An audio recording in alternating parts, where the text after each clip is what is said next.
Parlamentarne volitve 2022. Na nedeljskih državnozborskih volitvah je prepričljivo slavila stranka Gibanje Svoboda. Po 99,68% preštetih glasov je prejela 34,54 odstotkov glasov in bo v parlamentu imela 41 sedežev.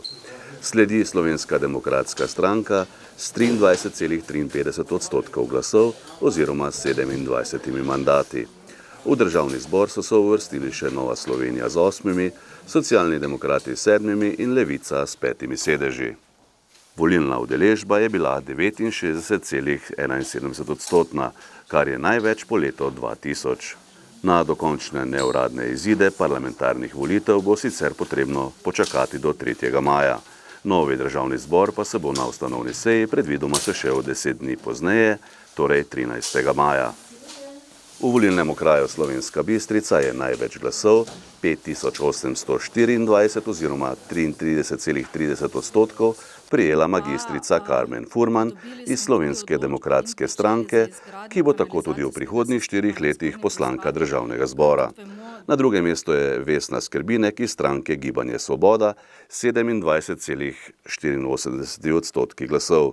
Sledijo pa Modest Motaln, Povežimo Slovenijo, Tin Kampl, Socialni demokrati in Alenka Pušnik, Nova Slovenija.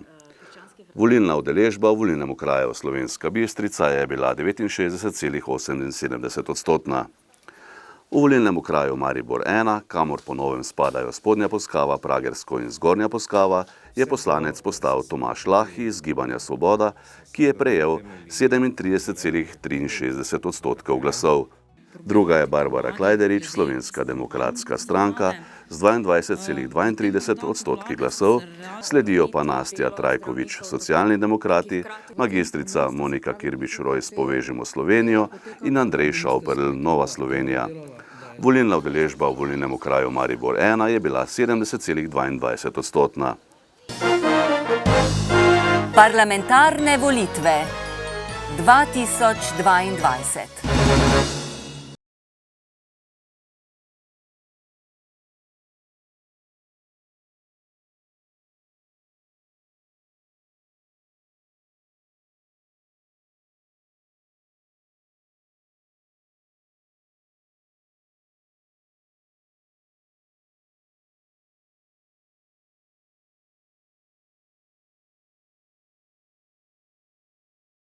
In kaj je za Studio Bistrica povedala nova stara poslanka državnega zbora, magistrica Karmen Furman?